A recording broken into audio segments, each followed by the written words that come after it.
اهلا معاكم سارة. وصفة النهاردة البيتزا، بس مش اي بيتزا، بيتزا بطريقتين مختلفتين، تغيير عن البيتزا العادية المعتادة اللي احنا بنعملها. انا متأكدة بجد هتعجبكم جدا جدا.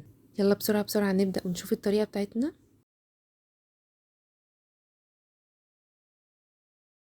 هنبدأ اول حاجة بالعجينة، والعجينة كمان هيكون فيها طعم كده مختلف شوية. هضيف معلقة صغيرة من الخميرة مليانة، وعليها معلقة من السكر والملح، نص كوباية من المية، وهقلب كل حاجة مع بعضها كويس جدا.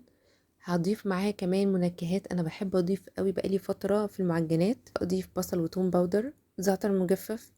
هنقلب كل حاجه مع بعضها كويس جدا.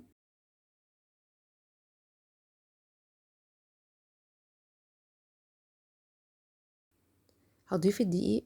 انا كنت هنا ضايفه نص كوبايه من الميه. هقول لكم المقدار بالظبط. لو هتعملوا كيلو من الدقيق هتضيفوا عليه معلقه كبيره من الخميره، فهنضيف عليه كوبايتين من المية. ممكن نزود ممكن نقلل، المهم هنضيف الاول كوبايتين، لو احتاجنا تاني هنزود تاني من المية. بدل ما نبدأ بالمواد السائلة ممكن نضيف والمنكهات اللي انا ضفتها دي كلها، الملح والفلفل والسكر والخميرة، واقلبهم مع بعض وابدأ اضيف من المية بالتدريج لحد ما تتشكل معايا عجينة.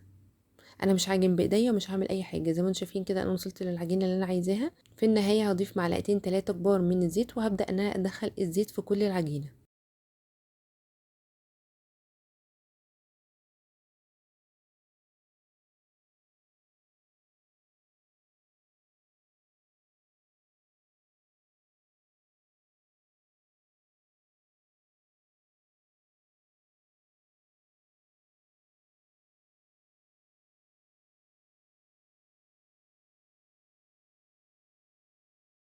وهبدأ أعجن بإيديا عشان أتأكد إن العجينة خلاص بقت طرية جدا، يعني اتخدمت كويس. لازم أعجنها كويس جدا.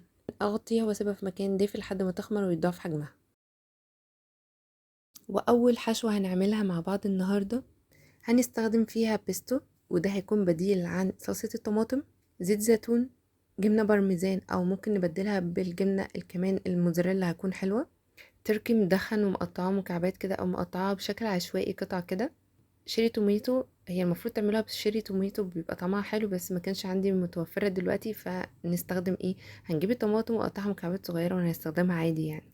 هبدأ اجيب العجينة وممكن نفردها على دقيق سمولينا او ممكن نفردها على دقيق عادي، نفردها بالحجم اللي احنا عايزينه. هفردها بالشكل اللي انتوا شايفينه ده، ما افردش الاطراف خالص، انا عايزه افرد اللي في النص عشان تدينا الشكل اللي انتوا بتشوفوه لما بيجي جاهز. هي دي نفس الطريقة، سواء هتعملوها بالحشوة دي او بحشوة تانية.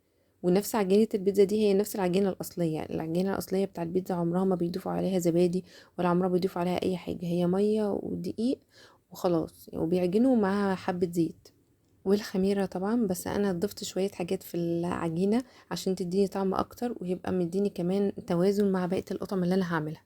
طبعا تقدروا تشيلوا كل القطم دي كلها، ما تضيفوش أي حاجة، بس أنا قلت بما إنها مش عادية فنخلي كمان العجينة بتاعتها مش عادية. هفرد طبقة من البيستو، هنضيف الجبنة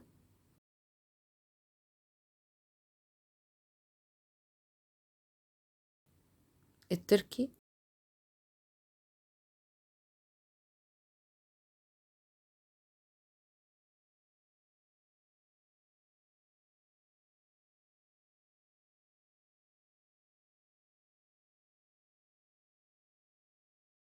الطماطم،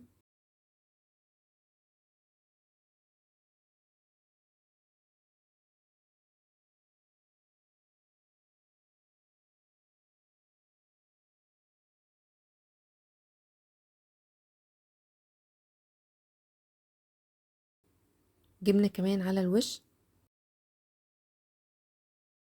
اخر حاجة زيت زيتون وندخلها الفرن. بس كده خلاص، البيتزا بقت جاهزة معانا. هنعمل تاني بيتزا معانا، ناخد جزء من العجين وهنبدأ نفرده. المرة دي انا مش هعملها كمان البيتزا التقليدية مدورة، لا انا هعملها شكل بيضاوي كده.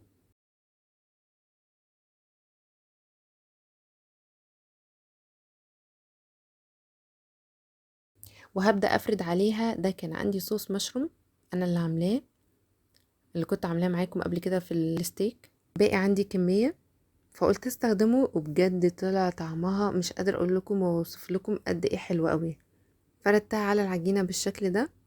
وعندي قطعة لحمة مشوية قطعتها قطعة كده وضفتها على الوش.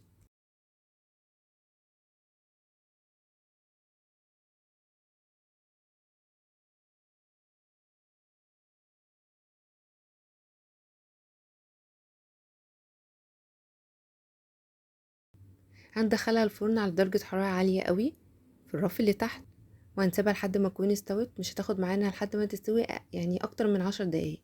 اول ما نلاقي الاطراف خلاص مسكت نفسها ونرفع جزء كده من البيتزا ونلاقيها خدت لون من تحت، هنطلعها على الرف اللي فوق ونسيبها لحد ما تكون اتحمرت. هنقيد الشوايه طبعا عشان تتحمر معانا بسرعه وما تخليش العجينه تنشف. وده الشكل النهائي بتاعها. رهيبه يا جماعه، والله رهيبه. هي البيتزا ايه غير ان هي صوص على الوش وجبنه، وابدعوا بقى في اي حاجه تانية. يا رب تكون عجبتكم وصفات النهارده واستفدتوا منها. اقابلكم ان شاء الله في فيديوهات وصفات مختلفه، والسلام عليكم.